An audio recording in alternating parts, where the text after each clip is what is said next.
The sixth one kind of still isn't. So you still have to be pretty careful of what you open. I know that everybody believes that Apple products don't get viruses. That's wrong. And that's particularly wrong when it comes to something like this. There are a number of issues that these products have had, and you need to keep on top of it. You need to be aware, and you absolutely need to be up to date on everything that you do.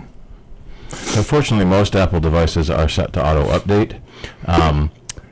The problem becomes a lot of people run their devices so full, there isn't space to download the update. Right. And so if that's the case, if you update from your computer, then it doesn't need the space on the device. But it does need the space on the computer. On the computer, which most Hopefully. people have more space on the computer. So you need less free space on the phone. But if you're running your phone at zero free, it probably won't even work that way. Yeah, exactly right. Forget it. Exactly right. We tend to think, oh, it's 128 gigs, so I can fill that right up. You really can't. You need to leave a certain amount free, and I suspect that something in the order of 12 to 14 gig is The biggest problem, bigger problem is the earlier devices that were 8 gig or 16 gig. Even my 32 gig iPad is almost full all the time. Yeah, right. 32 is not as much as it used to be. Well, that's the thing. I mean, more and more programs, you want them to do more and more. And well, with that comes that they need to take up more and more space. Right. To accomplish that. Right. So what might have been a smaller program to begin with when it first came out, now could be almost double in size because they've added that many more features. Right. One of the games I play keeps asking to download a 2 gigabyte update pack. And I said, what, again? Yeah, right. Another? Mm-hmm. And let's not forget things like Chromebooks, which have 16 gig SSD cards in them, and people are, I can't use. Everything is in the cloud. Yeah.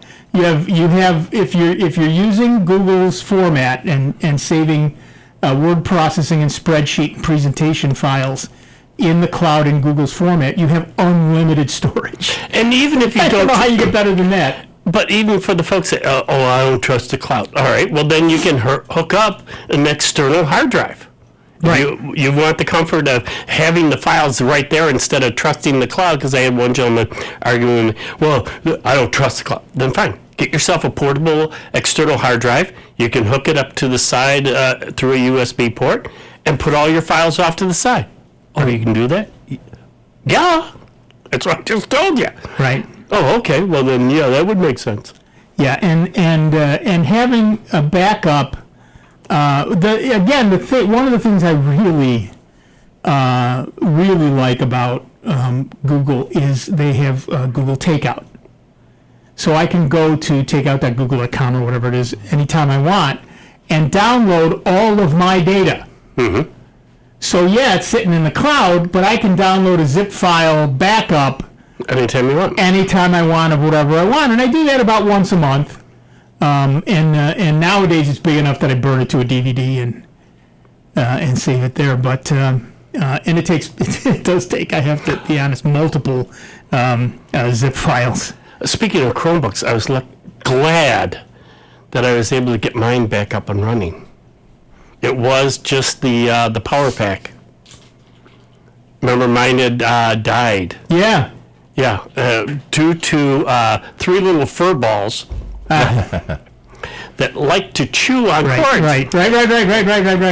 Something about electronic cords. We see that rodents, especially, rabbits and mice and puppies. Well, not a rodent. Maybe. Yeah. Something about that electromagnetic field that generates. They like to chew on it. Yeah. So mine shorted the one out, and I'm thinking, yeah, right. Well, it cost me all $20. I ordered it on Amazon. I love it. I ordered it on a Saturday. Yep. And they go, first originally they're saying, all right, it's going to be Friday before I'm going to get it. Oh, okay, that's fine. All of a sudden I get an update. Yeah, it'll be delivered by the end of Monday. Yeah. I said, Can't ask Well, we have a local warehouse, and if Couldn't it's ask in for that anything. warehouse, you get it that much faster. I've started seeing a lot of next day delivery estimates when I'm going through my Amazon stuff. I'm just waiting for same day. If you order it early enough in the morning, it could come the same day. Yeah, So exactly. so it showed up for, sometime in the afternoon. My wife hooked it up. She called me a little later on. Yeah, it's up and running. Yes. Yep. I've just become too dependent on that Chromebook for getting to stuff and doing a lot of stuff because I don't have to worry about, as we've touted before, don't worry about viruses, spyware, or anything else. It's just there. So $20 was well worth it, and now I just keep the cord up out of the way. Yeah. Yeah, right.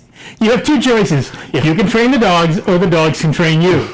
And they've trained you. Well, what I'm doing is I wound up, because I have the side of the desk, just putting 3 little hooks that I can just dangle it off of that. If I got to move it, I can quick grab the cord and go, but I just dangle it there instead of down on the floor.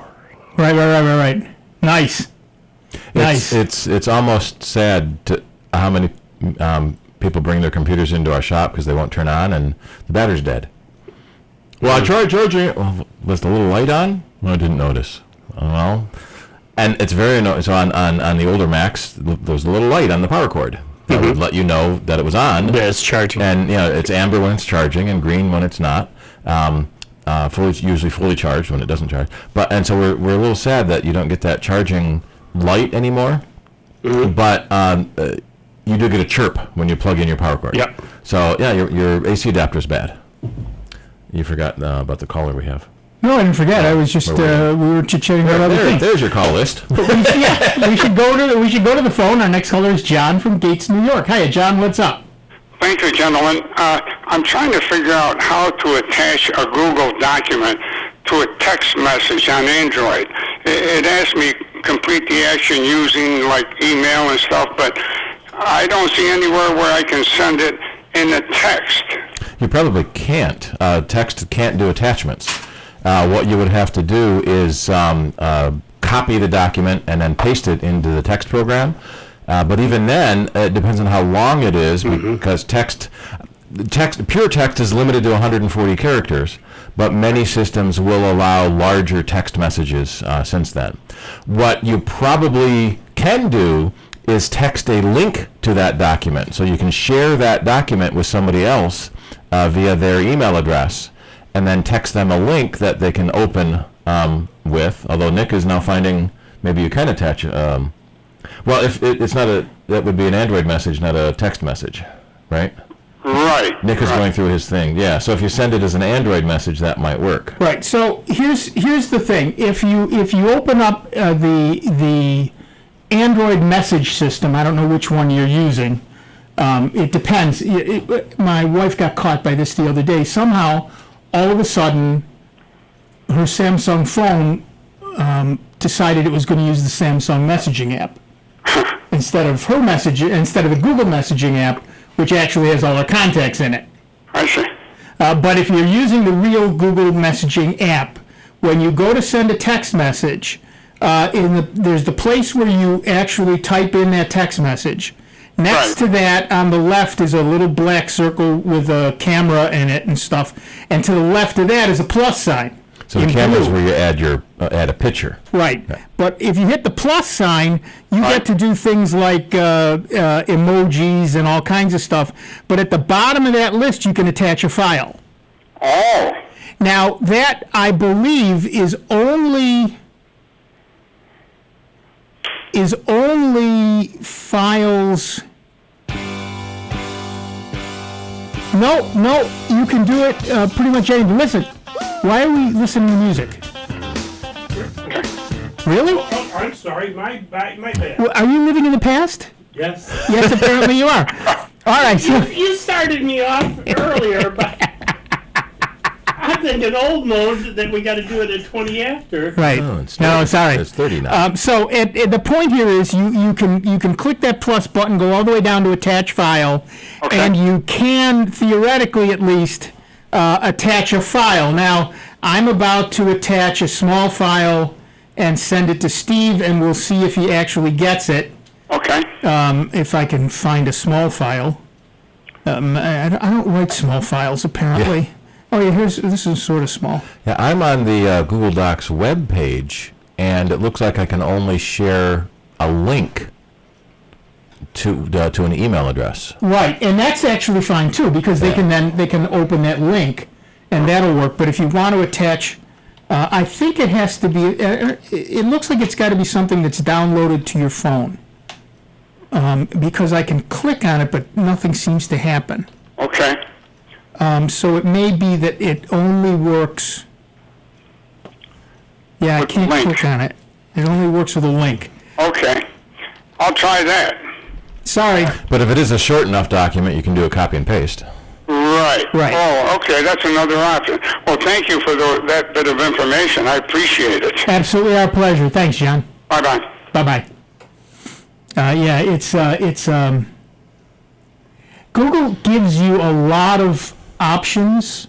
There's a lot of flexibility in what they You do. can tweet a link. You can tweet a link. You can put it on Facebook it Facebook, or email and you it. can email it. Yeah. And that's but you can't SMS it. If what he wants to do is SMS it, then he's got to, I guess, download the document to his phone first and then send it. Or I guess I don't know how else to do that. There's also the share. If you've actually got it as a document, you can do it the other way around as well. So you can open up that document, or not open it, but point to it, and then if you've got the Files app, which you do, I mean it's built into the phone, you can take a document and click on it, and then click the share and send the file. In this case, called Send File, and I can share it to Drive, or I can share it through Messages or Google Voice. I can Android beam it to somebody. I can send it through Duo. I can do whatever I want to it. So there's plenty of options available and multiple ways to do the same thing. But you just have to know how to do them. It's the trick of knowing how to do it, as opposed to can it be done. It looks like there's a plug-in for Google Sheets to send text messages from Sheets, but I don't see one for Docs. That's amazing. I can actually send a text message from Google Sheets. Oh, here's one for Google Docs too. It's an add-on for Chrome. It looks like For Chrome or for Google Docs. for Google Docs, yeah. Yeah. That's actually pretty cool. I'm trying to see if it sends the actual document or just a link. Either way, they get the data eventually. I mean, you click open, and if you're on a Google phone, it opens it in the Docs app, and if you're on an iPhone, it opens it in the web. Very cool. Very, very cool. Google doesn't seem to be missing many tricks when it comes to this stuff. Yep. They're integrating everything. And by having an open API that other programmers can access, hundreds of things that Google didn't think to add in the first place have been added by third parties. And it's just adding to their popularity. Using Google to do this, use Google to do that. It's becoming your one source because he opens it up. Right. And, doesn't sit there, well, you got to pay us this fee or that fee. It's literally open source. Right. And a million people are adding things to it all the time. It's quite amazing. And that's one of the things that's put them ahead of Apple and Amazon. yeah, it's And places separated like that. them. Because they make it open, and they allow anybody to write. The APIs are published. There's 1,000 pages of API. So yeah, it's complex, Yeah. but it's because you can do so much. And if you're a programmer, APIs don't intimidate you. Yeah, I was going to say, you sit there and you go, yeah, okay, yeah, I'm used to this or that. Yeah, no, okay, get me to the meat of it. Yeah, exactly. And that's how it works. And they're just winning all over the place with that stuff. It's the same with them and with Firefox. The ability to create extensions, add-ons that you can add on to the browser To make your life a little easier. make your life a little easier. It's great. Can you do that with Safari add-ons? Yeah. They call them extensions in Safari. Right. There's not that big a market for them, though. When you're a programmer, you have to decide who you're going to program for. Right. And you've got Chrome and Firefox and Edge and Safari. Right. Well, Chrome has got a 80% market share now? 80+%. Yeah. We'll start with Chrome. Yeah, exactly. And then maybe Firefox that makes up the next 20%. Well, and now that Edge, they're switching Edge to be based on Chromium instead of their own engine. Right. That probably means that Chrome extensions will work in the new Edge. Yes. Because it's Chromium underneath. They've already said that that's part of their plan. Yeah. As to whether that happens day one or whatever. I don't know. Let's wait and see. That you can even download Microsoft Edge for Mac because it's based on Chromium, which runs on the Mac. Right. Well, and that's the thing. And you may want to run other browsers when you are developing a website because you want to, and that's part of the problem. You need to see what your website looks like in every browser because every browser is different. Right. Well, Microsoft finally admitted that there's so much hassle in writing a website that also works in every browser that we're going to just use the same thing Chrome does. So when you write your browser for Chrome, it'll work fine in Edge too. Yep, that's exactly right. Duh. And you're right, because Safari is not cross-platform. Used to be. It used to be, and it's not now, and that makes it less appealing to programmers, to developers. Mm-hmm. And It so puts them to the bottom of the list if they're ever going to develop an application for that. right. Yeah, you have to Your realize priorities you're are going to shift to like you said, the 80%. I want to get the best bang for my buck. If I'm paying these programmers to create this, I want to hit it for the biggest bang for my buck. And that, exactly something right. that's only going to get me 2 or 3%. You're Mac only instead of cross-platform, which was the whole goal of the web anyway, is that it doesn't matter what OS you're running, your web browser will look at this web page. Yep. Right. But then every company starts trying to extend. I just read something about this too. Companies are adding features to their own browser that haven't been ratified as new features yet.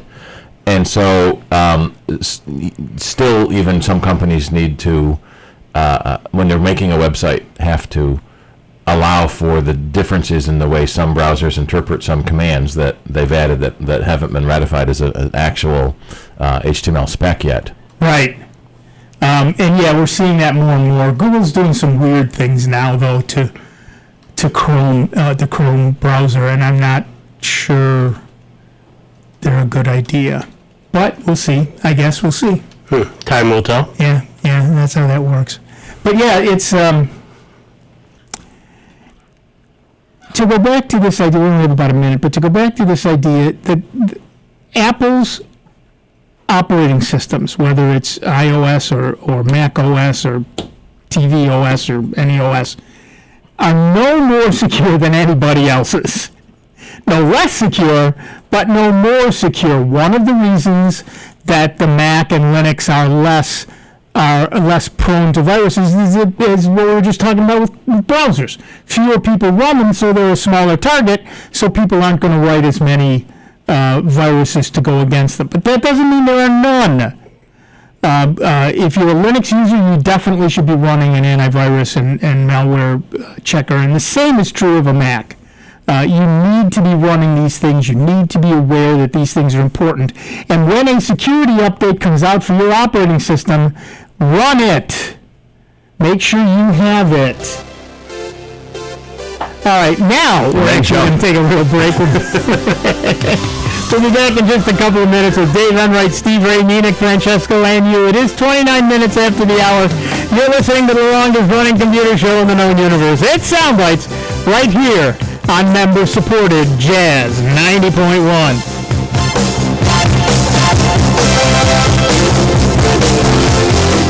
Computer talk you can understand. More Soundbites is next on member-supported Jazz 90.1.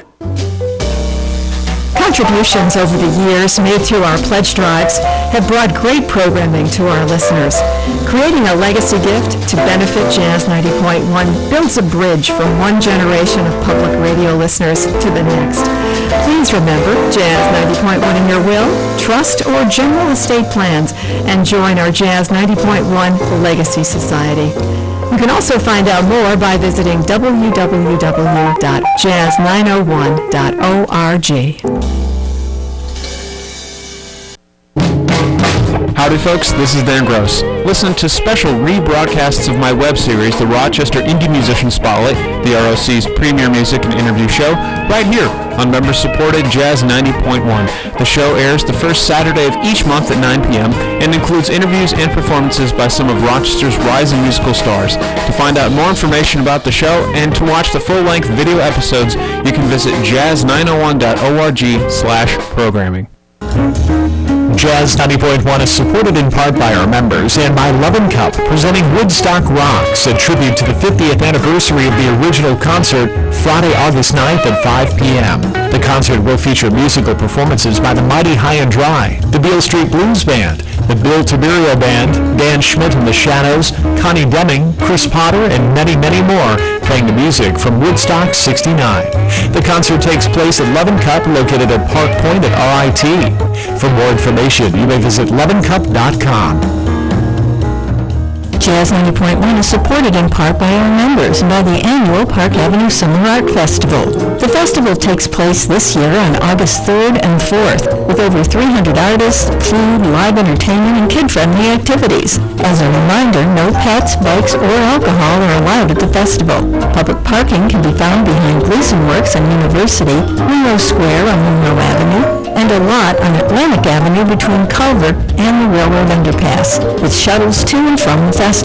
For more information on this year's Park Avenue Festival, you may visit www.rochesterevents.com.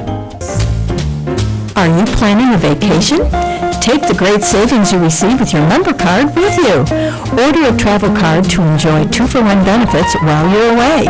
Visit membercard.com/jazz901 to order travel cards and pay just a small fee to cover shipping and handling. You can also use the member card mobile app to take advantage of benefits at your destination. Don't have a Jazz 90.1 member card? Become a member today at the $90.10 level and above to receive yours. If you love Big Band Friday on Jazz 90.1, you'll love Big Band Sunday on Jazz 90.1 Swing and Blues Radio. I'm Rob Linton. And I'm Phil Dodd. Every Sunday afternoon we play the best in big band music from artists like Count Basie, Glenn Miller, Buddy Rich, and more. Round out your weekend with Big Band Sunday on Jazz 90.1 Swing and Blues Radio, our sister station devoted to bringing you great blues all week and big bands and swinging singers all weekend long. You can listen to Jazz 90.1 Swing and Blues Radio online at jazz901.org and streaming on our free mobile app for your iPhone or Android device. We keep the big band sound swinging every weekend, only on Jazz 90.1 Swing and Blues Radio. Is the cure for what ails you more germs? This is Sandra Tsinglow with the Lowdown on Science. Bacteria that survive antibiotics not only multiply, they can become drug-resistant. And drug-proof infections kill 23,000 Americans every year. Enter Helen Spencer from Great Ormond Street Hospital and her international team. When a lung transplant patient developed a drug-resistant infection, they tried a groundbreaking approach. Bacteriophages, or phages, are viruses that can infect and kill bacteria. But Spencer is the first doctor to use phages against deadly bacteria inside a human. Her team edited the phages' DNA to make them lean, mean bacterial killers. These special ops phages were specially trained to kill the specific bacteria inside the patient. And it worked. Once treated, the patient's wounds finally began to heal. These trained assassins could be a new and powerful weapon to combat antibiotic resistance. Scientists are hard at work developing unique phages for different types of bacteria. So not all microscopic creepy crawlies are gross. Some could save your life. The Lowdown on Science is produced by LDOS Media Lab in partnership with the University of California Irvine Science Communication and 89.3 KPCC, and made possible with the generous support of the Fuse Family Foundation. And now, a check of your Jazz 90.1 weather forecast. We continue to enjoy some of the finest summer weather imaginable across Rochester, Western New York, and the Finger Lakes. Look for intervals of clouds and sunshine for the day today. It'll remain pleasantly warm and dry with gentle afternoon onshore breezes from Lake Ontario. The high temperature in the middle 80s. Tonight brings a mainly clear evening followed by some clouds in the overnight with an isolated shower. The overnight low temperature in the low 60s. Slightly cooler on Sunday with a northerly breeze returning and a mixture of clouds and sunshine. The high temperature into the upper 70s. I'm meteorologist Josh Nichols for Jazz 90.1. And currently, right now, we've got a few clouds out there, 81 degrees out at the airport and 88 here at member-supported Jazz 90.1. Hi, I'm Jim McGrath, host of the Blues Spectrum. I hope you can tune in this Sunday evening from 7 until 9 for some of the best blues around here on member-supported Jazz 90.1. Welcome back, everybody. I'm Nick Francesco. I'm Dave Enright. And I'm Steve Ray. And at 36, glad we all forget who we are. I'm just got a chance to test the audio feed, and the audio in the YouTube stream is terrible. And nobody said anything? Tisk, tisk. I don't have the I don't have the chat open. No, neither do I. Okay, yep. Chat is open. Thank you, View 52. I just found out that the audio is overmodulated. Yeah. Oops. In the meantime, while you give us a call at 585-966-JAZZ, that's 966-5299, toll free at 1-800-790-0415, I will read the news. Apple workers have stopped listening to Siri queries worldwide. Apple plans to bring back human reviews of Siri voice recordings at some unspecified date, but the company said it will only review them when customers specifically opt into the practice. Separately, Google recently confirmed that it paused human reviews of Google Assistant queries worldwide. Apple's decision to stop having humans listen to Siri queries followed a report last week that contractors who review Siri's recordings for accuracy heard private discussions and even sexual encounters. We are committed to delivering a great Siri experience while protecting user privacy, Apple said. While we conduct a thorough review, we are suspending Siri grading globally. Additionally, as part of a future software upgrade, users will have the ability to choose to participate in grading. Apple calls the human review of Siri recordings grading. A German investigation into Google began after a Google contractor leaked 1,000 voice recordings to VRT News, a news organization run by a public broadcaster in the Flemish region of Belgium. VRT News reviewed the recordings and was able to identify some of the people who were recorded. VRT News also said that 153 of the 1,000 recordings it listened to were conversations that should never have been recorded, and during which the command OK followed by the word Google were clearly not given. Shortly after we learned about the leaking of confidential Dutch audio data, we paused language reviews of the assistant to investigate. This paused reviews globally, Google said. Google said you must opt in to have your audio recording stored to your account, and voice and audio activity is not required to use the Google Assistant. You can turn off storing audio data to your Google account completely, or choose to auto-delete data after every 3 months or 18 months. The ability to turn off storage of voice activity can be found in the Google Activity Controls. Google didn't say when it will resume human reviews of Google Assistant recordings. However, Google was ordered by German authorities to stop human evaluations of Google Assistant queries for at least 3 months. Amazon also has humans reviewing Alexa recordings, which are stored indefinitely unless customers delete them. Late yesterday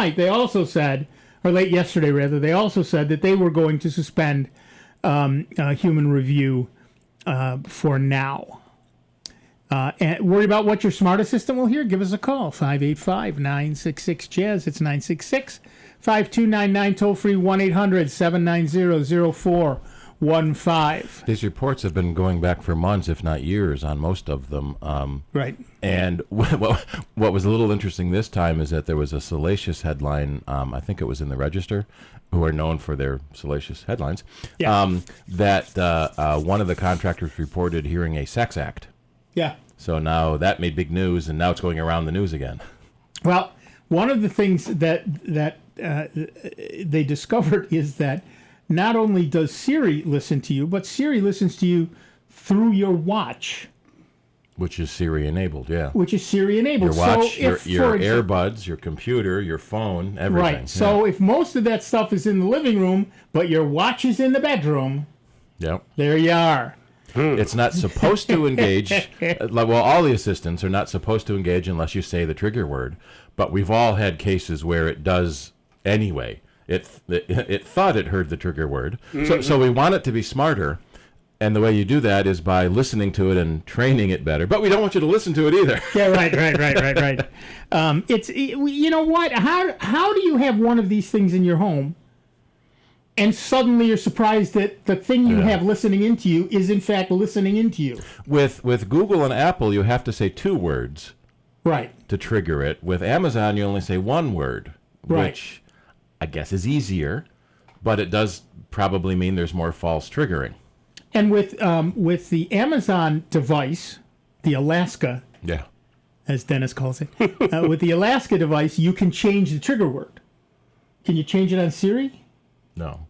You cannot. I know you cannot change it on Google, and that's because it's branded. Yeah. You know, they want you to use the word Google every time you listen, so that it reinforces you're with them. Now, I can almost see, the word Google is kind of unique enough that it wouldn't be accidentally heard. Right. But the A word that Amazon uses is a real name. So heaven forbid your name is that. You can never own an Amazon device. And you can change it to Echo, which is a fairly common word. Right. But with Siri, I wouldn't think that's a common enough word, but it's a similar phonetic structure to too many other words. So it accidentally gets triggered all the time. Because you could sit there and say, seriously? Yeah. So what I've done is I only have mine on my phone, and it's off on all my other devices. And when my case is closed, which it always is unless I'm using it, it won't activate at all. So I was sending you a text message when I was stuck in traffic this morning. Stay off 490 between Penfield and Fairport and Pittsford. I don't know if it's clear by now, but about an hour ago it was not. Isn't somebody having a day, Canal Day or some kind of day? Park Ave is today. But Park Ave. This was just construction. So I'm trying to do a voice message to tell you I'm stuck in traffic, and it kept saying, "Here's how the traffic looks." And I want to yell at the phone, "I'm stuck in the traffic. I know what it looks like." Yeah, I got a thing the other day. I was using my Google Maps to get somewhere, and suddenly this thing pops up and says, "There's a delay." Oh, yes, there's a delay ahead. Is it still there? And I could hit yes or no on my phone. I did not, because I was driving at the time and trying not to be hit by the idiot who needed to be in my lane at that exact moment. Yeah. But, that happened. You want to see impatient people.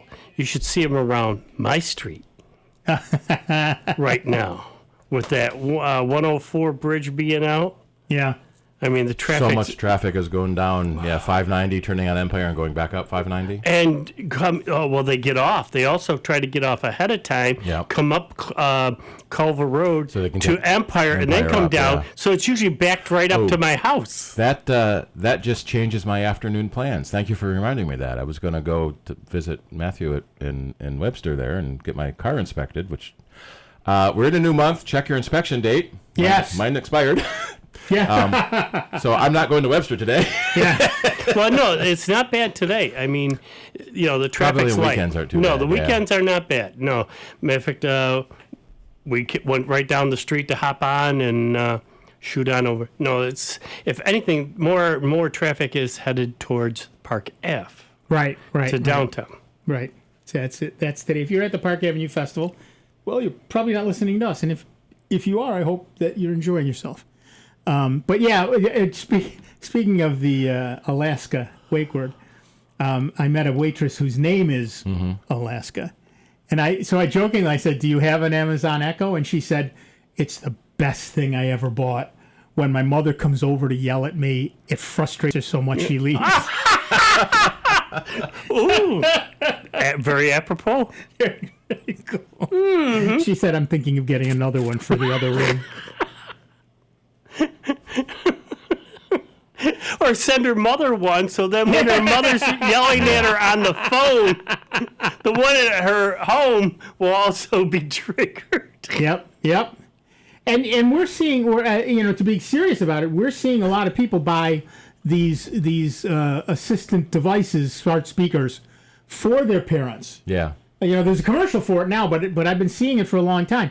People who buy them so that and training their parents to say things like "play this radio station" or call me. I like the ones with Neil Patrick Harris, his mom, and all the other famous moms. Yeah. And I love the one when his kid comes out at the end where his mom's, "You look like you've lost weight." Thank you. What's wrong with my hair? And the kid runs out and said, "His hair is great." Yeah, the big thing about these things is that's an Echo Show, and they're not cheap. Yeah. However, if you have a generation, I believe 7 or 8 Fire tablet, it has an Echo Show mode. Oh, neat. And if you have an 8, you can even buy a cradle that when you put it in the cradle, it goes into show mode. Yeah. And you can buy those for $50. Yep. Wasn't that the one that they wanted you to put in the bedroom that would comment on your outfit every morning? Yes. Yeah, that's going to happen. Really? Yeah. How do I look today, Amazon? You look crappy. I'm going to buy this stuff for you. Yeah, right. What's your credit card? Oh, I have your credit card number. I don't need that. Yeah, I don't need that. Never mind. Actually, you can ask any of the smart speaker of the assistants, "How do I look today?" or "How am I doing today?" or "How am I?" or "What do you think?" or whatever, and they will give you. They'll never be honest. They'll give you some sort of positive feedback. There's some snarky answers in Siri that are kind of funny. Right. Ask her to marry you. That was a good one. Well, yes, but I'm specifically when we're talking about how do I look, it's never going to say, "Well, as good as you can." Yeah. All right. Yeah. No, you look a little heavy in that. Good try. There used to be one, and I'm mad they took it out. You can ask Siri about movies. What's this movie about? And if you asked her about 2001: A Space Odyssey, it said something like, it's about an intelligence assistant on a trip to Jupiter, and the humans mess up and do all these bad things. Yeah. All right, to the phones. Our next caller is Eric from Henrietta, New York. Hi, Eric. What's up? Yeah, John. I just was going to follow up on that question you had about attachments. How do you attach a voice message to an email? I'll tell you what happened. I called a national radio show about a question about finance, and she answered. I'm sorry, I sent an email. Right. But I found out that she had played it on the air because I got the email, and I don't know how I found it by accident. It's on my voice or whatever MP3 thing, and there was one on I didn't recognize, and I played it, and it was a segment that she had was her segment on the air, and that got attached, and I wanted to know how to do that if I could, just for general purposes. What do you use for an email client? Pardon me? What is your email client? Is it Thunderbird or Gmail on the browser or what? No, generally it's Yahoo. Okay. In Yahoo, one of the things you can do is attach a file. And so you already need to have the voice file on your computer. It's usually an MP3. That's the trick, is getting the voicemail message from the phone to your computer. Right. So if it's already on your computer, you can do it that way. If you're using Yahoo on your phone, it's fairly similar. You say attach a file, and then it opens up a file browser. You go find that file on your phone, and I can't tell you where it is because depending on what app it is, it could be anywhere. And then you just click on it, tap on it, and it attaches, and you should be on your way. But on the Apple phone, there's a little, so when you bring up your voicemail, there's a little send button. Right. And so you can send a voicemail if I can hit the right button, as a message, as an attachment. I can AirDrop it. So that may be in your phone in the voicemail app. When you're listening to a voicemail, there may be a send button right in that voicemail. No, I've never seen that. So would you have to have your go to the voice section and record that first, and then do the email, and would it search for that file? Well, in the voicemail itself, you can save the voicemail. I don't think he's talking about voicemail. He wants to create a file and send it to someone else. Is that right? Correct. Yeah, with the voicemail attachment. Right. So what okay. With the voicemail attachment. So it starts by getting that voicemail unattached to the phone and have it as an audio recording in a file. I'm sorry. Are we actually talking about voicemail in the fact that, in the sense that someone sent you a voicemail and you want to forward it to someone else?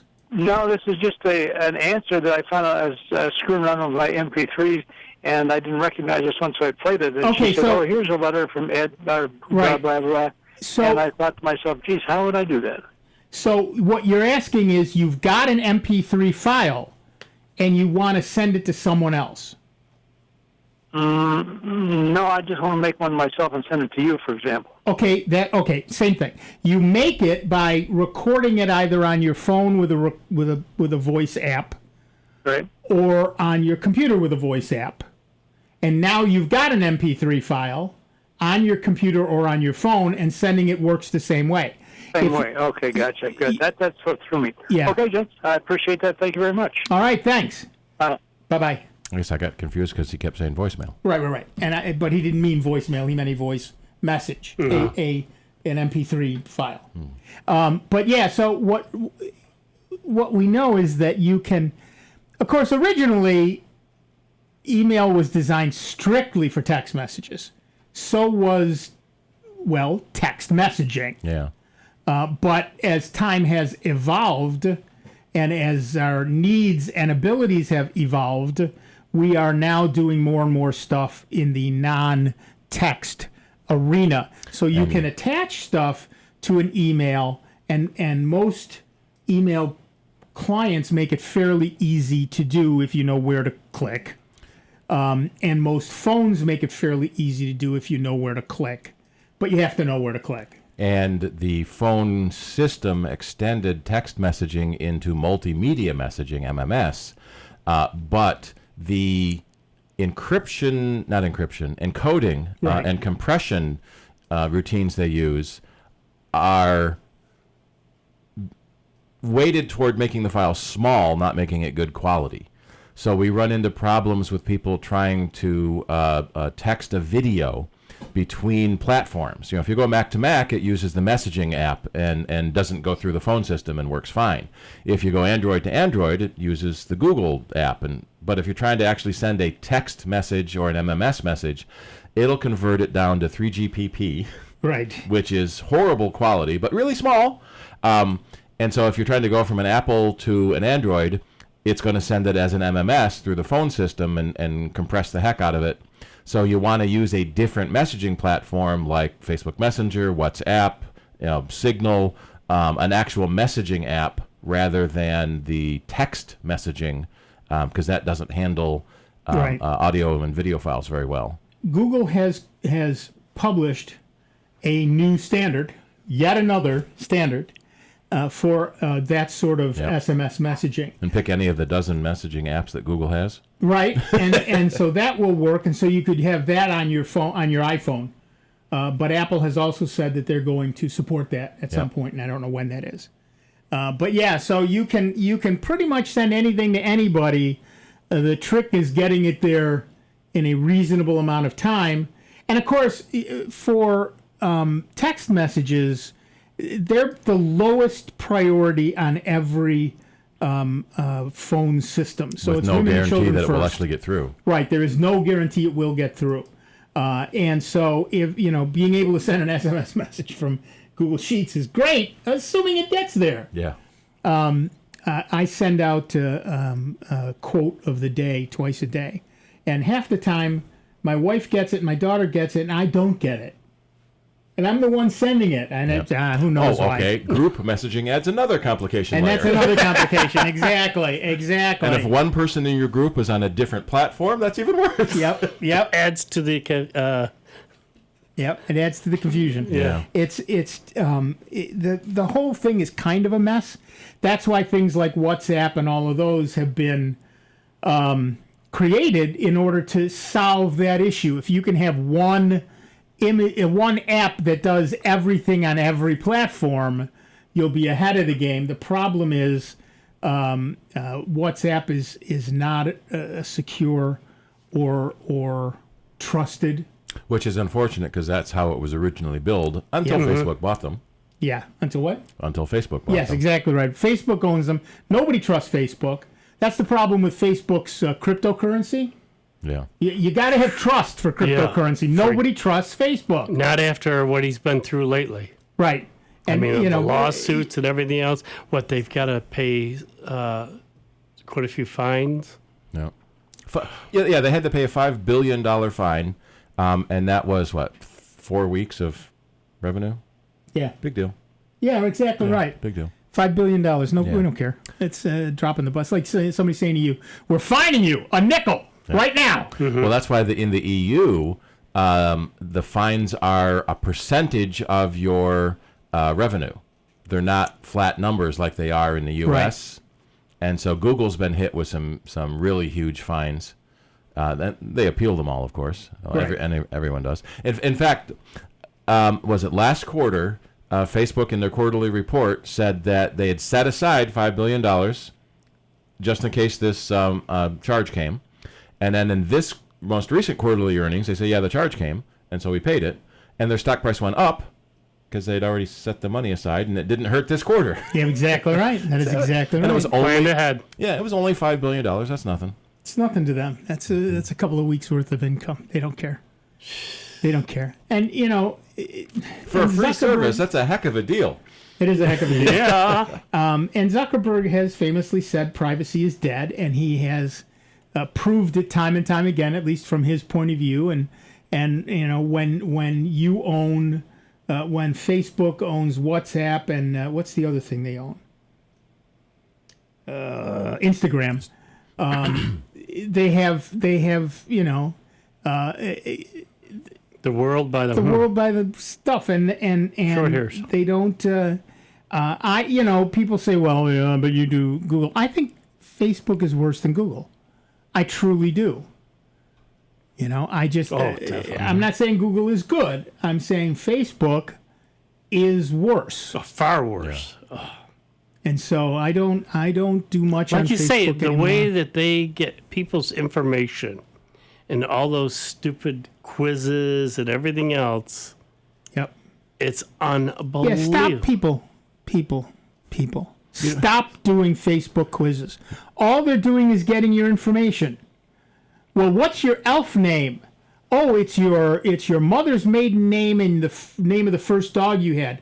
Should you notice that those are security questions that every bank in America asks you? Mm-hmm. And maybe you shouldn't be giving that information to Facebook. You think, folks? Yeah.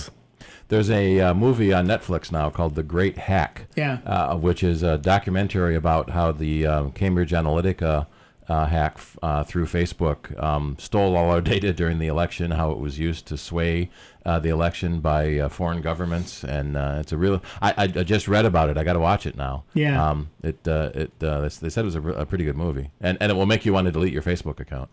Yes. Well, I do Facebook on a separate browser from everything else. Because Facebook uses universal cookies, which look at everything you do. And every other website has that Facebook like button on it. And there are extensions you can add that will block that. Yep. And I have blocked them. I am this far from blocking Facebook on my browser. On my router. Yeah, just put it in the DNS black hole list. Black hole list for that, yeah. I haven't done it yet, but I'm this close. And those of you on the YouTube channel can see I'm this close. All right, that music tells me that we've wasted an hour. of all our lives with this nonsense. But oh, don't go away. None of us are smart enough to consider that a waste, and we'll all be back in just a few minutes with Dave Enright, Steve Ray, me, Nick Francesco, and you. And we will be here for a whole nother hour of the longest running computer show in the known universe. That's right. It's Sound Bytes, right here on the Truly Grateful, and truly grateful to you that we can continue to be member-supported Jazz 90.1. Don't go away. I'll take a bio break, and then we will see you on the other side.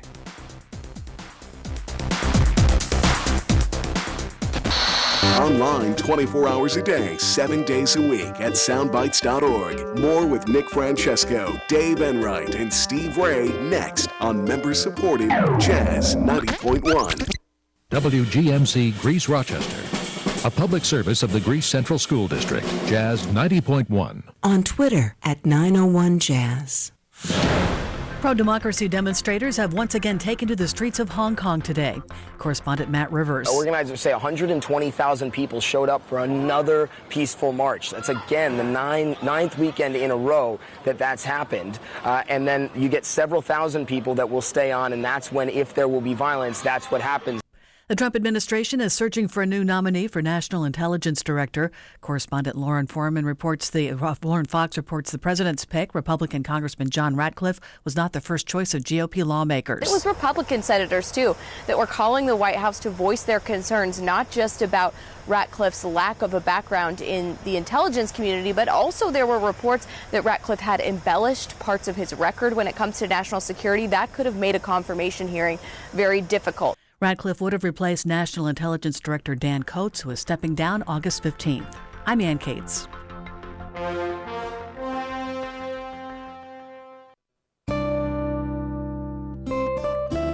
Here's another I Love New York travel tip. This year marks the 50th anniversary of the Woodstock Music and Art Fair, which drew 400,000 people to the Sullivan County town of Bethel.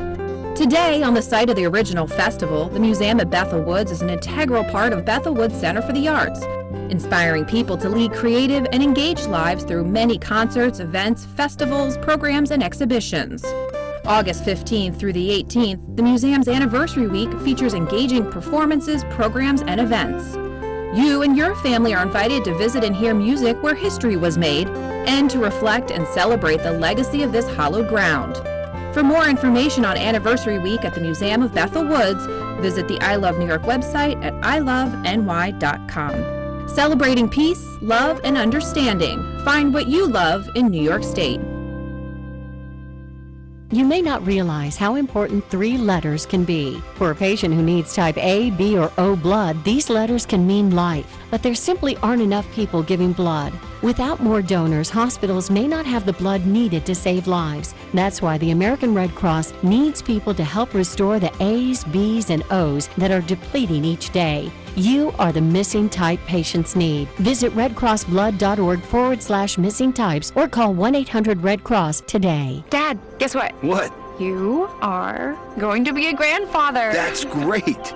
Not too long ago, moments like this with my daughter would have been a challenge. It was a long road for me to find myself again after Vietnam. It was my neighbor Jim, another Vietnam veteran, who finally convinced me that I could still connect with my family and find that fulfilling life I'd lost. And I went for help down at the VA. If I can take that first step after almost 50 years, I know other veterans can too.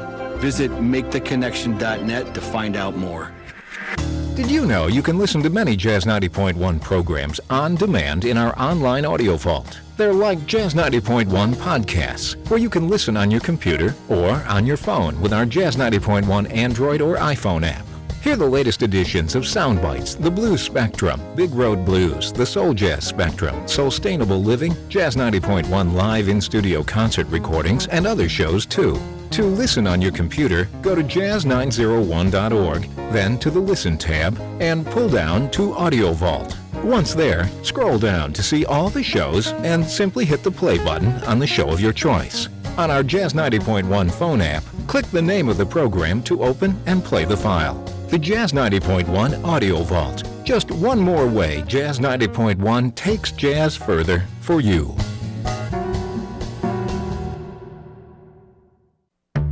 Today, millions of people all across America are building a life in recovery. For from mental and substance use disorders, helping themselves and helping each other, with friends, family, and community, lending their strength and support. Join the Voices for Recovery. Together we are stronger.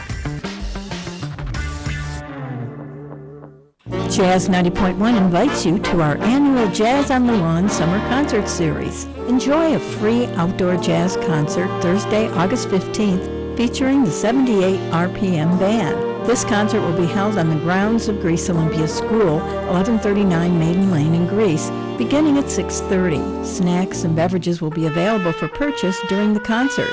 Bring chairs or a blanket and invite all of your family and friends to enjoy this great free outdoor jazz performance. No alcoholic beverages or tobacco use is permitted on school grounds. Concerts will be moved indoors in the event of rain. For more information, visit jazz901.org. We'll see you there. Jazz 90.1 is supported in part by our members and by Love & Cup, presenting Woodstock Rocks, a tribute to the 50th anniversary of the original concert, Friday, August 9th at 5 p.m. The concert will feature musical performances by the Mighty High and Dry, the Beale Street Blues Band, the Bill Tiberio Band, Dan Schmidt and the Shadows, Connie Deming, Chris Potter, and many, many more, playing the music from Woodstock 69. The concert takes place at Love & Cup, located at Park Point at RIT. For more information, you may visit loveandcup.com. Welcome back to America's longest-running computer show, Sound Bytes, on member-supported Jazz 90.1. Get online now. Call 966-JAZZ. That's 966-5299. Toll-free 800-790-0415. Or submit your question by email at soundbytes.org. Once again, here's Nick Francesco, Dave Enright, and Steve Ray on member-supported Jazz 90.1. Welcome back, everybody. I'm Nick Francesco. I'm Dave Enright. And I'm Steve Ray. And at 6 minutes after the hour, we are Sound Bytes. Before I even do this, I should probably talk about Thunder Drive, shouldn't I? Yeah. It looks like, and I just found this. I don't know anything else about it, okay? But right now, there seems to be a deal for a company called Thunder Drive at thunderdrive.io. You can't get the deal on their website, but Engadget has a deal thing for it. I'll put it up when I get a chance. Lifetime, 2 terabytes of storage, $59. Wow. Wow. Yeah, that's less than a 2 terabyte hard drive. Exactly. That is dirt cheap. It is dirt cheap. If you only want to spend... Yeah, if you only want to spend $29, you get the 500 gig. Yeah, exactly. But it go big or stay home. It looks like it ends in 6 days, according to this. And it's a site on deals.gadget.com, not Engadget, Engadget. So when I get a chance, I've got it. Oh, he's got it. Steve found it. Okay, he's gonna put that up. My recommendation has always, we talked about this last week with Pete Cloud, which is a little more expensive than this. I still got it. We thought that was a great deal until we found a better deal. Always something better coming out. I'm going to do both. Yeah. Why because not? As I keep telling people, the more places you have backed up, the better off you are. Yep. So, and for 2 terabytes, I can put everything up there. All my you can create a routine to do one night and do the other night. Well, I'm on a fast enough connection that I can do both at once. Thank you. I knew you would appreciate that. 92%. Are you? Yeah. Well done. Well, because that means it's only going to be about a year before I get it, right? Exactly. Our neighborhood, matter of fact, just down the street from me. Yeah. I know you can throw a stone at it in every direction. Right across the street has it. My area is stuck at 70%, which I still don't understand since the new mapping. Before they went to the new mapping system, we were at 72%. Now we're stuck still at 70%, and the people down the street by the bay are up to 72% already. Yeah. And like you said, I could run a wire across the street because my neighbors across the street, up and down the block, all have it. You just need to find somebody with a wireless drone. Say, add that to your cart Yeah. And then it shows you a 3 terabyte deal for $69 Okay. from another company yet. That's pretty interesting. Well, of course, it's because it's gadget deals. Yeah. And they don't care who you get it from. Yeah. 3 terabytes for what? 69. That's nice. $10 more for another terabyte? Yes, please. Probably you put that in your cart, you find another one. Yeah. You may get 50 terabytes for free at some Add to point. cart. There we go. Lifetime VPN for $39. That's pretty cool. There's some. Of course, yeah, we have no way of knowing who these are. We don't endorse anything. we do not endorse. That's why I haven't done it yet. Yeah. We do not endorse nor Right. recommend using. I did a bunch of research on P Drive before I bought that last week. I'll do a bunch of research on Thunder Drive before I buy that this week. If I buy that this week. 10 terabyte for $100. Lifetime? Lifetime. Wow. Again, you got to check out the source. Right. You got to know who you're dealing with. Yeah, before I you mean, do they any could of that sit other there stuff. and take your money and So run. the joke is whose lifetime? Well, of course, the lifetime of that company. Or you, yeah. Whichever comes first. Yeah. Right. Oh, I'm sorry, our server went down. Bye. Right. Yeah. All right, so Apple, again. You see a lot of Apple this week. That's bad, because I don't generally report good stuff. Apple has long performed like clockwork, growing steadily and producing an ever-growing stream of profit. Not anymore. On Tuesday, Apple said that its net income had fallen 13%, and that its revenue only rose 1% in the latest quarter. See, raising is not good when you're Apple if it's single digits. Yeah. We made money. You didn't make enough money. We hate you. Oh, okay. iPhone sales, however, continue to decline, and gains in the company's services and wearables business failed to make up the difference. The results showed persistent signs of weakness for one of the world's financial standouts. Apple built its enormous business on the iPhone, but sales of the device have slipped for 3 straight quarters in a saturated smartphone market. Yet the results also suggested that the company could be starting to halt declines in those sales in other key areas, including revenue from the Chinese market. Over the previous 2 quarters, Apple's profits and revenue have fallen overall. Obviously, on the iPhone, we've gone through a period where we've seen some revenue declines, Luca Maestri, Apple's finance chief, said in an interview. But we are very excited about our product roadmaps, and we are very optimistic for the future. Mr. Maestri said Apple has slowed the bleeding of its iPhone business by offering financing, cutting prices in some countries, and starting a trade-in program for owners of older models after finding that people were keeping their iPhones longer. To be clear, most of this is not happening in the United States, so don't call me and tell me you couldn't find the deal. It's not happening here. For the first time since 2013, iPhone sales did not account for at least half of Apple's revenue. Customers are finding fewer reasons to upgrade their iPhones, analysts said, with newer models offering only incremental improvements. The trend could continue this year when Apple is likely to unveil a new slate of iPhones.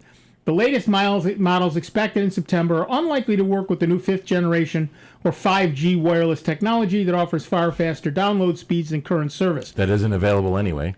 Right. Apple is expected to have 5G phones for 2020, analysts said, when we can actually get 5G.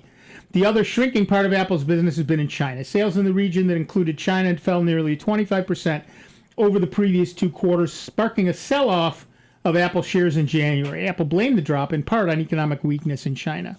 So are you buying a new iPhone this year or not? Give us a call, 585-966-JAZZ, 966-5299, toll free 1-800-790-0415.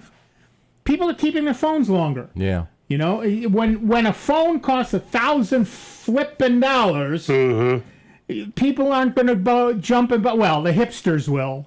People who have no brains and a lot of money The ones will. that have drank the Kool-Aid and got to have the latest and greatest, even though it's only, say, upping their camera a few pixel. Right. Just to have, one of the things we've seen in the past is that Apple people get really angry when the new model looks like the old model, so people don't know they have the new model. Mm-hmm.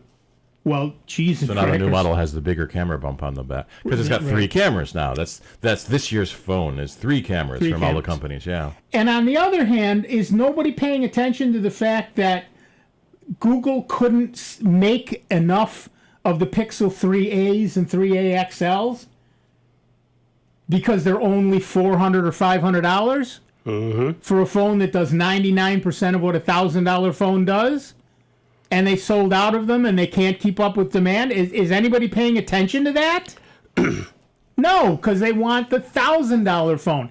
If it costs you $200 to make a phone, and you can sell that phone for $400 or $1,000, which one are you going to sell it for? Which one are they going with? Yeah, that's exactly right. Keep my shareholders happy. That's right. And what we found over the years, in the olden days, you used to be on a 2-year contract and you couldn't get a new phone for 2 years.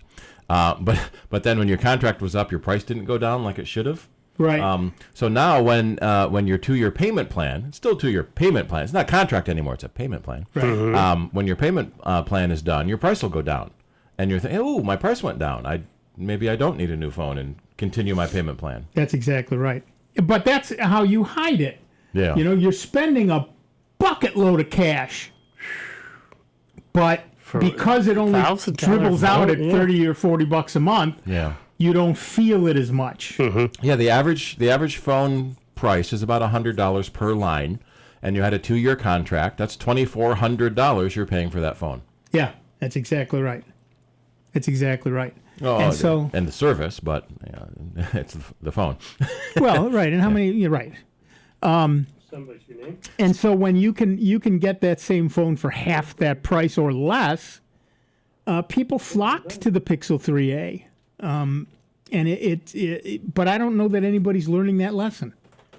There's the new camera bump. Yeah. 3 cameras. Ooh. And why do we? I don't know why we need 3 cameras. I'm sure we do. Well, medium, close, medium, and far. Yeah. Because nobody carries a camera. It's a phone. Nobody carries a camera anymore. Your smartphone has a better camera than most, point and shoot pocket cameras. And most people taking pictures are either spending 2 hours looking glamorous before they do it, or they're just taking quick shots while some drunk is throwing up. How much camera do you need for that one? You can see every piece in the vomitus. Yeah, exactly.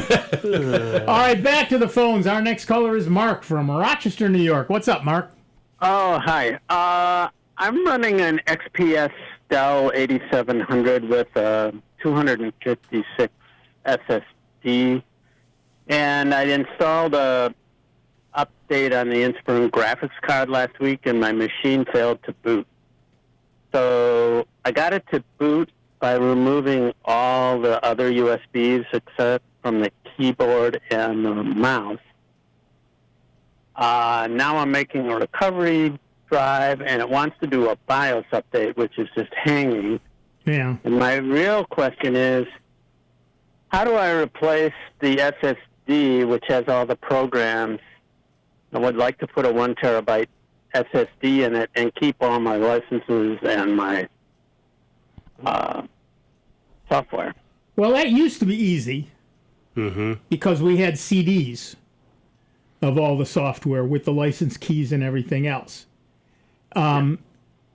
If you have the license keys recorded somewhere, sometimes in the email from when you bought it electronically. Right. Yeah. You'll have that. But one of the things that I always recommend people do is create like a Google spreadsheet, so it's always in the cloud. You can always get to it. Yeah. Of all of your devices and all of their serial numbers. But is there any other way? Is there a way just to mirror the SSD so it keeps all those? Maybe. But the problem is you've got a damaged SSD. So if you mirror it, you're going to mirror the damage. Yeah. Because before you could use an old program like Ghost. Right, and there are programs that will do that, but the point is you're putting in the new one because the old one is kind of dead. Mm-hmm. So if you do a mirror, you'll move over all the kind of dead stuff. Yeah, normally when an update fails, you can uninstall it, but when it's your video driver update that failed, you can't see the screen to uninstall.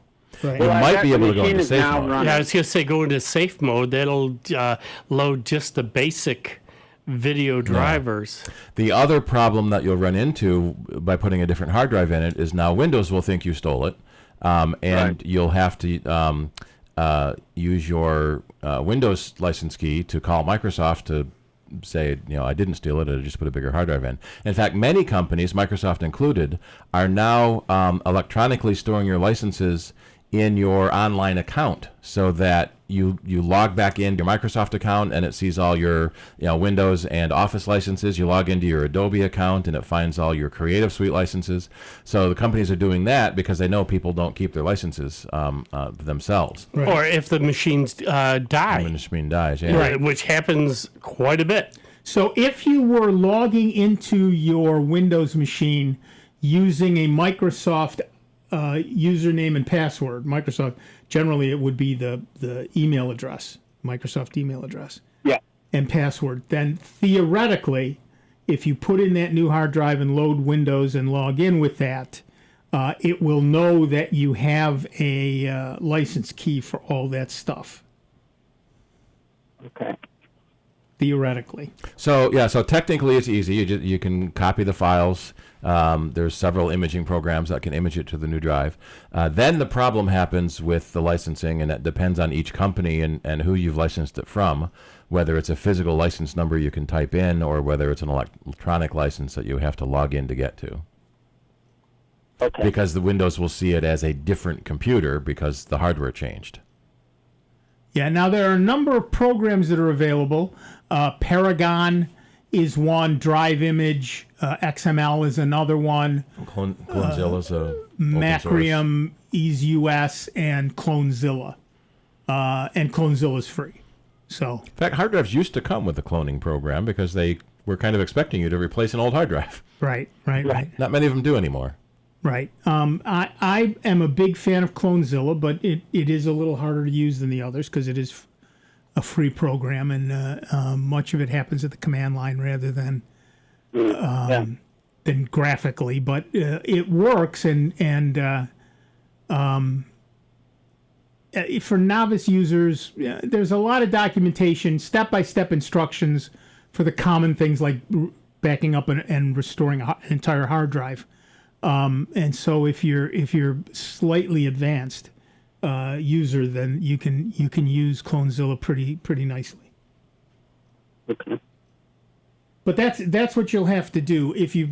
And by the way, we recommend in general that if you are using Windows, you log in with a Microsoft username and password, so that sort of backing up will happen. And it also helps if you forget your password, because then you can go on a different computer and reset it. Right. Okay. All right. Good luck. Very good. Thank you. Yep. Bye-bye. I guess we sort of asked for it by forgetting our license keys or losing the box the key came in. Companies have responded by making it an electronic license. Mm-hmm. So they keep it for you. Well, but now it's an electronic license, and you got to log into your account to get to it. Well, that's like Nick was saying. Anytime it puts in any key code or anything else, I copy it, paste it into a Google spreadsheet, and it's there. And then that way, any of the programs that I've registered, I know, if I happen to lose the case or whatever that it came in, no problem. I go up to this spreadsheet and there it is, and I can log that, quick copy it, paste it into it, and boom, reinstall that particular program. That's exactly right. I have a site book for most of my machines. I admit, now that I'm retired, I've gotten a little lazy on it. But in a site book, I put in everything I've done to the machine that's new and different. And if there's, of course, I'm on Linux or Chrome, so I don't have a lot of license keys or any of that nonsense. So it's not as big a deal for me, but I put all that stuff in there. I've got all my serial numbers for all my hardware and what's in that machine for insurance purposes. I mean, it seems like an annoying thing to do, but if you keep it up to date all the time, it takes a minute a day, or a minute a month. It's not that big a deal once it's set up. That's one thing with my Chromebook right upstairs. When I'm doing stuff with the ham radio, I'll do different tweaks and all that. And you're doing so much, I admit, you forget stuff.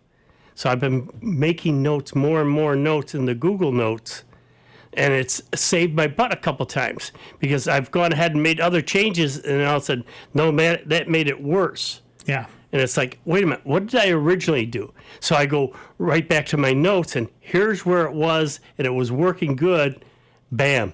I've just gotten in the habit because it's not hard to forget you're doing 16 different things, multitasking. And it's like, that's why we tell folks when you do it slowly, do one thing at a time, and make a note of it. Yep. Because if you got to go back, it's like, all right, what one? Because I made 6 changes, and which one really worked the best? If you didn't, Well, and that's just it exactly. You made 6 changes. Which one? Right, because you'll remember one of the changes. Is it the last one? Is it the best one? Yeah, exactly. So that's where I've gotten to doing more and more notes and that type of stuff. It's just great help. And what I like under Linux is there's a way to create what's called a package list. It's all the installed software on my machine. Mm-hmm. Not only can I create that package list, but I could also copy that package list to another machine and say, see all the packages in there? Put them on this machine. Perfect. And then bang, I've got a completely duplicated machine. Now, that's easy on Linux because everything is free. There's no license keys and all that other horse manure. But it means, and I have the package list update every night. So in case I install something during the day, by the time I back it up to all of my many cloud places, it's already been updated, and I can have that up there and sitting up there. And if I ever need to recreate that machine from scratch, all I have to do is download that, put it on that machine, and say, go. Yeah. And bang. Well, Google makes it so simple. I just got this one package. Same thing. They didn't give me one password. They gave me a whole list. There's got to be 20 of them for the different parts of this package that you're using. Right. And it's like, yeah, sure as God made green apples, I'd lose that list. So the first thing I did is I highlighted it all, put it over to a spreadsheet, and a couple times I've had to go back to it because I've had to reinstall it. Oh, I just quick pull it up. Yeah, that's it. Cut, paste, boom, it's done. Right. And I don't have to worry about, I got to put this over here in a safe spot because that safe spot gets lost. I have a number of friends, and all of you will think I'm talking about you, and in fact, I'm talking about all of you, who keep notebooks of things. But the problem is you scratch this one out, you add this one, you put this one in, you forget to scratch that one out. Mm-hmm. Now you've got it in 2 places. And it's on 16 different pages in the book because you changed it so often. Right, yep. right. By keeping it, the current ones... in the one document. In one document. And because it's Google, you can search for it. So if you put the name in one column and the password in another column... or you can do it all in something like NPass or LastPass or that sort of thing. It's not just necessarily for passwords. You can put your serial numbers. You can put anything you want. Well, that's the thing. I've got the one spreadsheet, and I've got for certain items, all the serial numbers, and then the next tab over, I've got different passwords in that I need to install certain programs. Right. You got to have the key codes in there for that. So. Just makes it easier, just one sheet, and like you say, then I can do a search, and it'll go to that particular tab and find it. Right. To be clear to everyone out there, we do not recommend actually using Google Sheets for private information because Google Sheets, while Google is very good at security, nobody is perfect. But having something encrypted, like NPass or LastPass, would be better. But if you don't want to go that route, then certainly... having it on a spreadsheet somewhere is better than nothing, and having it on a spreadsheet in the cloud is much better than nothing. We always appreciate it when customers bring their password book in when they get a new computer. Right. And conversely, it's frustrating when we ask what's your password and they say, oh, I don't have one. Yes, yes, you do. You do. You have many. Right. Well, we need your email password for this account, your email password for that account, your Microsoft password, your Adobe password, your Apple password, your Google password. Right. Well, why can't they all be the same? Because when one company gets breached, you don't want the bad guy to have all your passwords. It's exactly it. You need to be aware of those kinds of things. All right. We are going to take a quick break, but we will be back in just a couple of minutes with Dave Enright, Steve Ray, me, Nick Francesco, and you. It's 29 minutes after the hour. It's Sound Bytes. It's member-supported Jazz 90.1. Before you call into our show, please make note of the following rules. 1, turn your radio down. 2, turn your radio down lower. 3, remember, nobody has invented a good-sounding speakerphone yet. Don't use them. 4, make sure you have a point. It makes for a more interesting show. 5, calling does not guarantee you'll get on the air. No whining. 6, if you do get on the air, please do not tell the host what you just told the screener. We don't care. And 7, is that radio turned down yet? We hope this will make for a more enjoyable program, and we thank you for your time. It's America's longest-running computer show. Back to more Sound Bites with Nick, Dave, and Steve. Next on member-supported Jazz 90.1. Official WGMC contest rules are available online at www.jazz901.org. Jazz 90.1 is supported in part by our members and by Snap Musical Theater, presenting Disney's Frozen Jr. on stage at the Spencerport Performing Arts Center. The performance includes a cast of 60 students from several different school districts, including Greece, Hilton, Brockport, West Irondequoit, Spencerport, and Aquinas. Performances are August 2nd and 3rd at 7 p.m., and an ASL interpreted matinee will take place on Saturday, August 3rd at 2 p.m. For more information and tickets, you may visit snaptheater.org. The success of any business depends on its ability to offer value, a great quality product or service for the right price. Businesses themselves need to get value for the things they need as well. As an underwriter of Jazz 90.1, you can get the word out about your business, what you do, where you are, and how to reach you. Underwriting messages are straightforward, simple, and easy to remember. Underwriting at Jazz 90.1 is a great way to promote your business while supporting public jazz radio. For more information, call the Jazz 90.1 business office at 966-2660 today. Hi, I'm Brooke Shields. I've had a lot of different jobs in my career, but the most important one is being a mom. I'm teaching my daughters to be independent and navigate their own life journey, and I'm protecting their future with life insurance. I want them to be okay if something ever happened to me. Protecting my family financially means everything. That's why I have life insurance. It's affordable and a smart thing to do for your family. Learn more at lifehappens.org. A public service message from the nonprofit Life Happens. Smart lights, smart locks, smart thermostats. You love your new connected technology. And the Consumer Technology Association wants to help you protect the security of your devices. First, don't use default or easy-to-guess passwords. Create unique ones and keep them safe. Next, look for and install security updates from device manufacturers. Also, have an active firewall for your home router. And consider using a professional installer to set up your new devices. Easy tips from the Consumer Technology Association to help keep your devices secure. Over 40 million people in the U.S. will experience a mental health condition this year. That's 1 in 5 of us. Many suffer in silence. They're your friends, neighbors, and loved ones. NAMI, the National Alliance on Mental Illness, provides life-changing support and education so that no one walks the path of mental illness alone. Show you care. Walk with us for mental health. To walk, sponsor, or volunteer, visit NAMIWalks.org. Here's your invitation to join Jazz 90.1 and save. With the Jazz 90.1 member card, you get 2 meals for the price of 1 at restaurants locally and across the nation. Dine at dozens of local restaurants and save money, all while supporting Jazz 90.1. Just use your member card a few times and you'll easily recoup the cost of your membership. Ready to become a member of Jazz 90.1? Call 966-JAZZ, that's 966-5299 today, and become a member of Jazz 90.1. It's hard to keep track of all the health information that comes your way, but you still want to make the right decisions. Here's an easy one. Get tested for hepatitis C. It's a leading cause of liver cancer and often has no symptoms. People born from 1945 to 1965 are 5 times more likely to have hepatitis C. The good news is that now it can be cured. Talk with your doctor about getting a blood test for hepatitis C. Know for sure. A message from the CDC.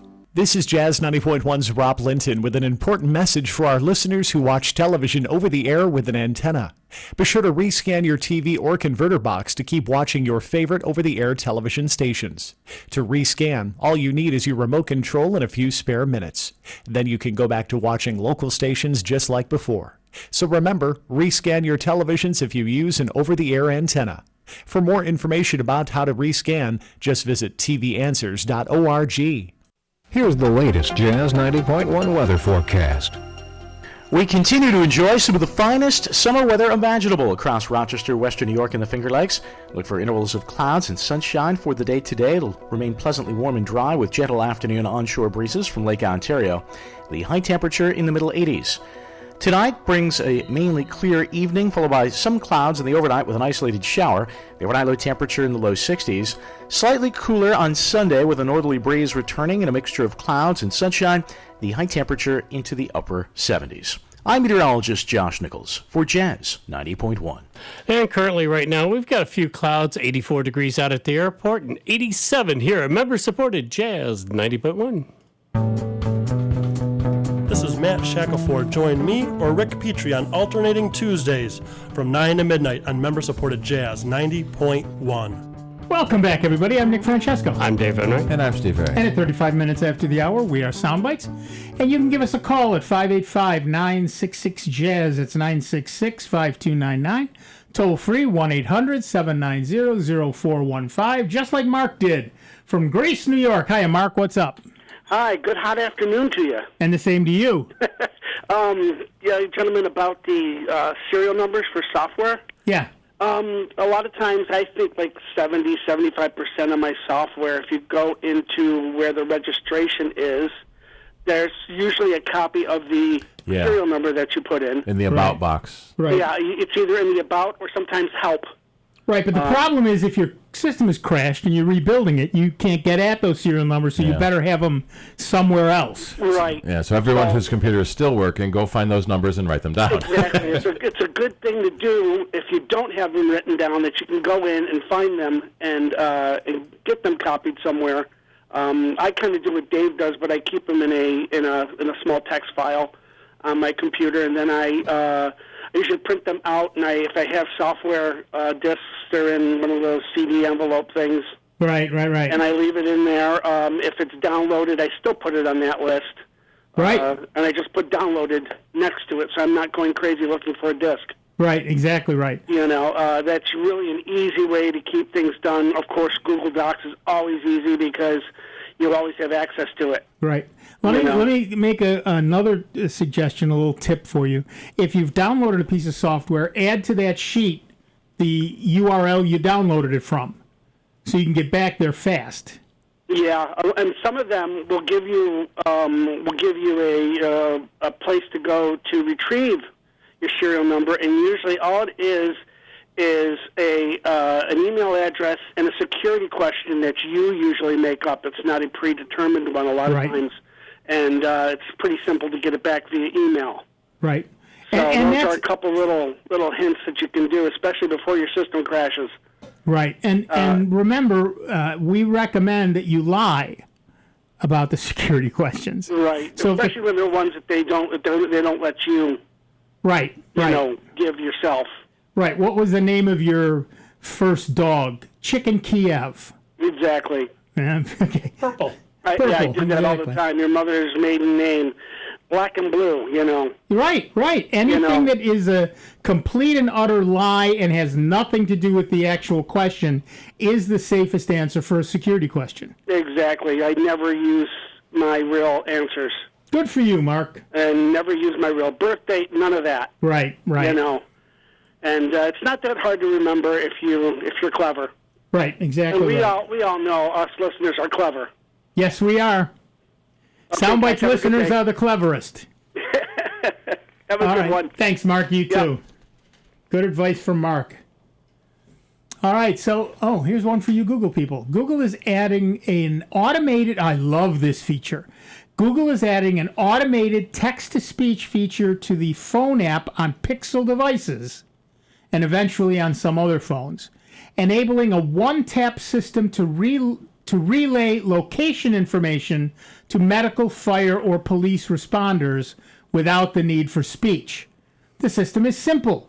When on an emergency call, the phone app now offers 3 additional buttons labeled medical, fire, or police. Tapping the button will activate a text-to-speech feature that will read out a message informing the operator that the caller is using an automated service, describing the kind of help the caller needs, medical, fire, or police help, and the caller's current location. Google says this new feature is designed for situations in which someone needs emergency services but cannot verbally communicate with an emergency call operator due to injuries, a dangerous situation, or a speech disability. It's an expansion of a feature Google added to its default phone app for Pixel devices back in 2017, which would automatically display a location card on the dialing screen when calling an emergency number like 911 to make it easier to relay that information to responders directly from the phone app. The new text-to-speech system, however, makes it even simpler by cutting out the need for the person in an emergency situation to be able to read out that information at all. The new feature is set to roll out to Pixel devices in the U.S. in the coming months, with select Android devices set to get it too. What do you think of this feature? Give us a call, 585-966-JAZZ. It's 966-5299. Toll free 1-800-790-0415. I think that would be really slick. I've seen a demonstration of it, and when you dial, obviously don't dial 911 on your phone looking for it. If you have a Pixel device, you'll be getting it shortly, and then eventually after that, select Android devices, and they don't say which those are at this point. But what happens is you dial 911 on your phone, and up comes this the phone, and you're talking to a person just like you normally do, but there's also 3 extra buttons on the phone: medical, fire, and emergency. And when you press one of those, it cuts out your voice. You can keep talking if you want to, and it says, this is an automated response. The person who has called is unable to tell you the problem, but we need an ambulance or fire truck or the police at, and here's the address and the location and all the information. So is this an app we're going to have to install? No. It's going to be an update to the phone app. I got an update to my phone app yesterday, but I'm not going to call 911 just to see what I got. Yeah, no, what I'm curious about, though, is I wouldn't want it on my main screen, just in case you accidentally hit it. Well, but it doesn't do anything really different. It doesn't. The idea is if you're talking to somebody, you're still talking to them. No, what I'm saying is and you can cancel it if you hit it accidentally. Accidentally, things get moved around. But the idea is there was a story about the woman who called the police and ordered a pizza. And luckily, the 911 operator was smart enough to say, are you in a dangerous situation and you cannot talk to us? Yes. Would you like us to send the police? Yes, please. With cheese. Mm-hmm. So that worked out real well because they had a fairly... Oh, yeah. No. So in that situation now, you don't even have to do that. You can dial the phone, hit the number, and you can put the phone down. Yeah. And it'd be really cool if the cops did show up with a pizza. With a pizza. It'd be very nice. With a bag of donuts. Well, actually, yeah, they could. They may have with the pizza delivery jacket on, and then ring the doorbell. It's the pizza I ordered, and then the bad guy is caught off guard. Exactly. But yeah, so I think that's a lovely feature. And of course, that all has to do with Google's natural speech business, the Duo app. If you've played with that will make appointments for you and everything else, and people don't know they're talking to a computer. Well, I like on mine the 3A here that I've got. When a new phone call comes in, it's got this little button, because it knows could be a spam call, which most of them are. You can sit there and hit preview. Mm-hmm. Without answering it, it's sitting there, and you can do a response, and then you can just sit there and block it. Yep. But I love it. It's sit there. I had a customer the other day who somehow accidentally managed to turn on his call ID blocking. So whenever he called his wife, it didn't say who it was. Right. And she thought it was another spam call. So he was wondering. She deleted them. Well, yeah, he was wondering why she never answered his phone calls. Is there something I should know about, honey? Yeah, right. He better sleep with his eyes open. And that was another one. There's like 16 steps to go through to turn off, to turn your call ID block Yes. on. How do you do some of this stuff accidentally? I do not. I get that it happens. I see it happen all the time. But it is a 16-step process. How did you do that accidentally? At what point did you turn your brain off and just randomly? Did you think it was a piano? At least there's some order in the piano keys. Yeah. Right. But yeah, we see it. We see it all the time, and it's clearly it is what it is, and that's one of the things that Google is working on their new phones. Remember, we don't talk about rumors here because rumors are just so many horse apples. They're all probably true. You don't know what's going to ship out of all the prototypes they've made. Right, but Google has announced that they will in fact have something called Soli, S-O-L-I, in the new phones, and that's essentially a little radar system, so you can do gestures to your phone, so you don't even have to touch it. So your phone could be sitting probably on a stand, propped up, so that the Soli sensor is looking at you. But then you can do gesture things. I don't know what they are. Sign language, rude Italian street gestures. I don't know what they be, but the point is you will be able to do gestures to your phone and get it to do things. So maybe that'll cut down on some of that butt dialing if you can just set it up in the corner and point at it. Somebody has a commercial like that now where their hands are all greasy or sticky from baking something, and they want to go to the next page, and there's a gesture that goes to the next page in the recipe. Right. I forget. I love these commercials. They're great commercial. I have no idea whose product it was, but the commercial was great. But the commercial was great, and that's the important thing.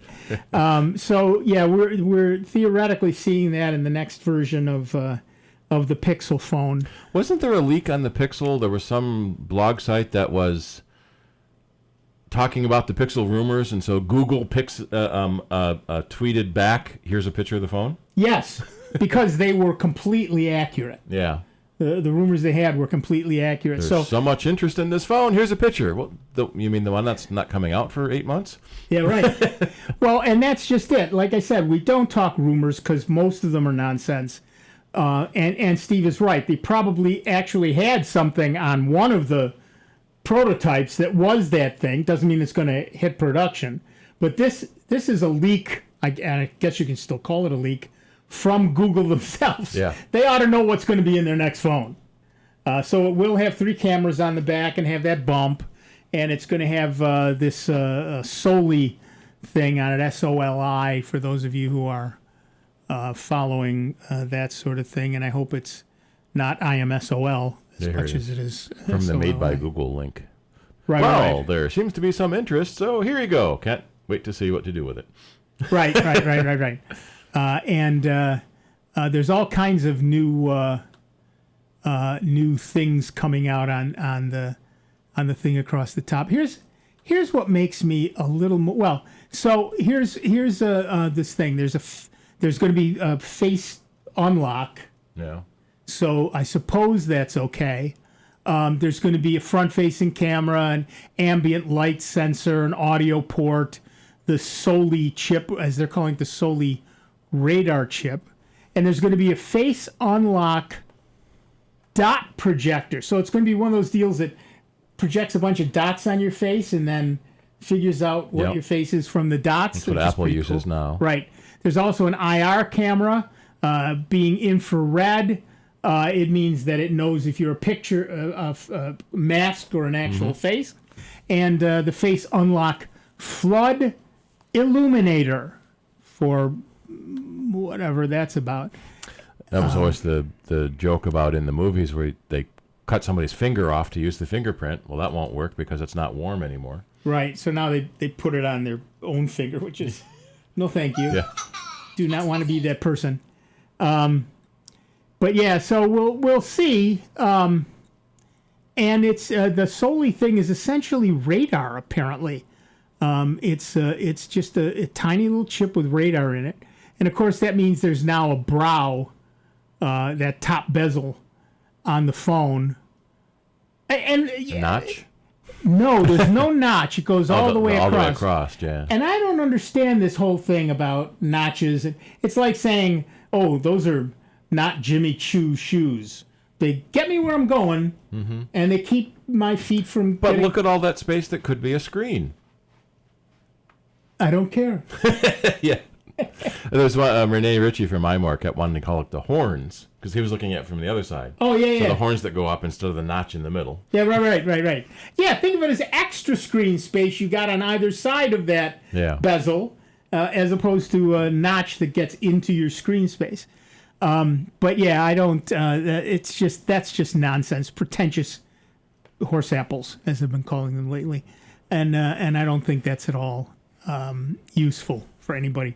Oh, it's got a big notch, got a big chin. I like having a big notch or a big chin because it means I got somewhere to hold the phone that I'm not accidentally going to do some damage to the thing. Well, as we talked last week, Google's next big phone after the 4 will definitely be the 5, but the one feature that they've got to add to that is make it a little thicker and give me more battery life. Give me more battery life. Everybody, I don't know of anybody, whether it's iPhone, Android, Samsung, you name it, any phone out there, that somebody would complain about more battery life. Yep. If anything, that is thing they're starving for. I'd really like to see that happen in the Pixel 4a.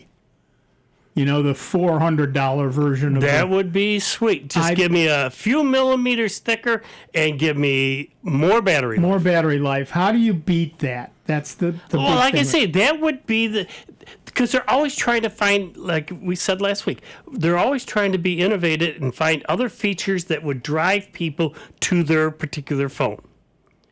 Right. That, I swear, would be the number one feature that everybody would definitely not complain about and want in the worst way, because the way more, all the advertisements that you see, do more and do this and do that because of your high-speed internet, and it doesn't matter what company, well, you're going to need battery life to do that. If you're streaming video or listening to this or watching that, hello, your phone's going to die faster doing that. That's right. Well, and it's Apple who started that with the it must be thinner. Everyone has to be thinner. Every new phone has to be thinner. And then they have Bendgate and they have FlexGate or whatever they called it. And then they have people complaining about the fact that the phone life is terrible. And what do you expect? Yep. When you start taking away the size, when you make the battery smaller, it lasts less time and you get less battery life and you have more problems. I don't see how you don't understand that. It's like in the 50s, all the cars started adding fins because all the cars had fins. So we better make all the cars have fins, and then fins are the new hotness. And then by the late 60s, early 70s, we didn't want fins anymore. We didn't want fins anymore. All right, and because it made it harder to jump across the trunk like Starsky and Hutch. All right.